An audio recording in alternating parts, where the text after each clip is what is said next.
สู้ก็ทำเสียหอมาก็ไม่หอก็ติดลุกถอความสุยเย่เปิดตางทำเปียเปียลูกวันมอย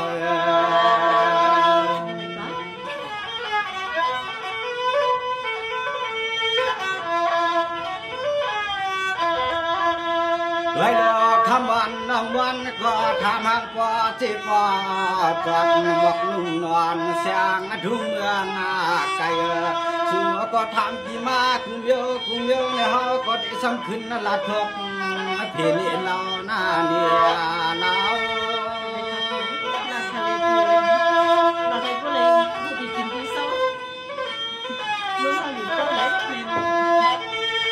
เลยลูกคำวันน้องวันพี่ก็ลูกเสียเกียงมาเพียวกวางพี่เลยนี่แหละไปแล้วมีก่อนอย่างมากก็อันก็แขนก็ซีก็ห้ามในเรือเสือเราเปียวแทงกินอย่างตามเขียขยาไปอย่างห่างก็เกิดวันสมือกันอย่างนี้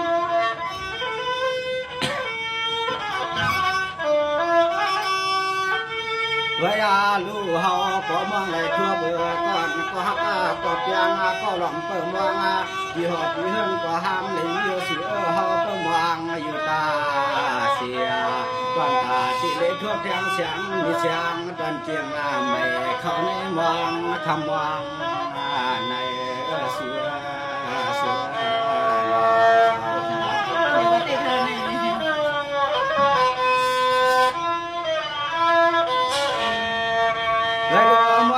ก็เปลี่ยนนวงสู่ก็ทำเสียตังเฮาก่อนลาวพี่ชมมีเสียก่อนนวงเสียตังเงินตังเย่ก่อนเลยมีเสียลุงเมียค้างลางเสียจัดตีกวางคำกวางอันนั้นในหาสวย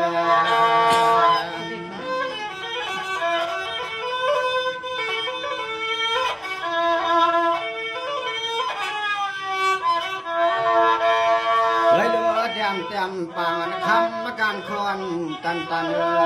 ดอนเฮาแต่ที่เฮือนก็ห้ามเลยมีเสือชูเสียนจะแต่ปอแค่ห้องเล็กชอหน้าตาหักตั้งลูกตายปืนไปฟังไปยังซ้ำห่างสายพี่สัวมือนี่ก็ผิวเป็นมีไฟถือแค่ที่เราอยู่เป็นคนที่เวลาลูกคำมานั่งวันสุก็ทำปีมาว่าอันแทงเตรียมตีกินตีเศร้าตีเฮาหลับวางอยู่โคยาในหาคำเด็กจอนพากันเหี่ยวมัว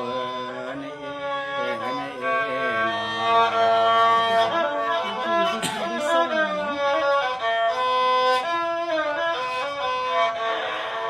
เลยดูคำว่าเนือนวันที่กินตันเศร้า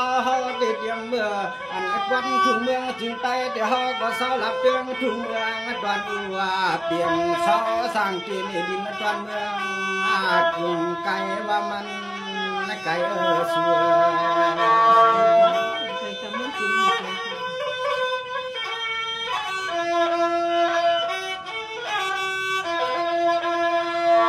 ยลูวางพวกมาในหลวงอยู่นำปวางปางปานข้ามนั่นนาเมือง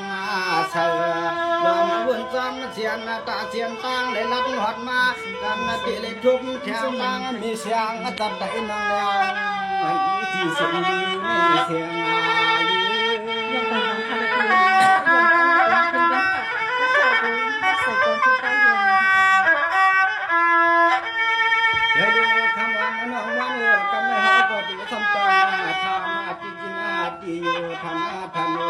ยิงตัวทุ่งจึงไปนั่งเลยสุนัขซ้อสังกวดขอบพวงดีลา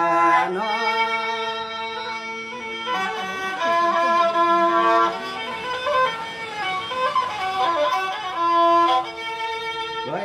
ลูกขมาเล็กเชอกวันทุ่งเมืองไทยนาสุนัขซ้อดีลา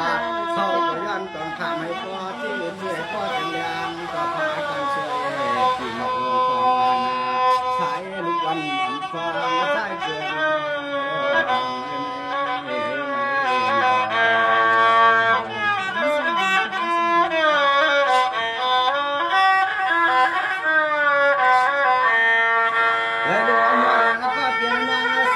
ท เสียมาบ่ไหลมีบุญเล่บ่เฮาหลักนี่สู่ผมแต่เราขอกันให้เฮาทำดีทำคืนกินทางน้องเคยรู้ปอนั่นเอ้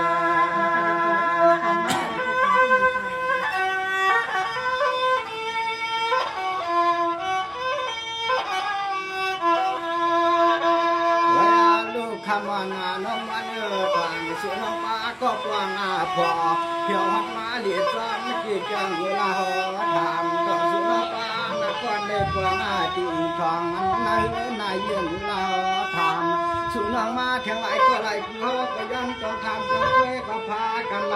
ำหลอกเขียวจริงเขียวจริง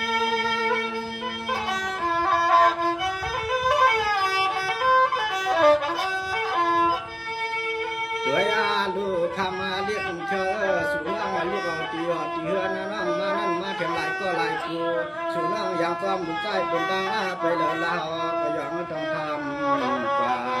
บอกตีว่าวันครับนำ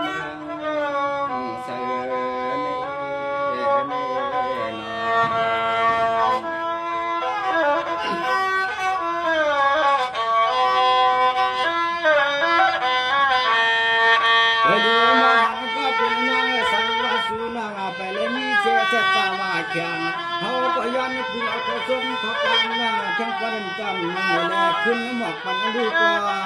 นั่น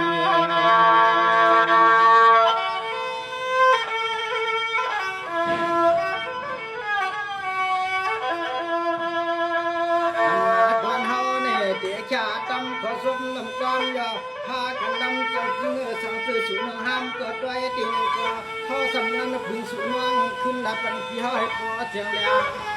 อันไหนเกี่ยวกับอุตสาหกรรมนั่นเองวันนี้ก็น่าเยอะ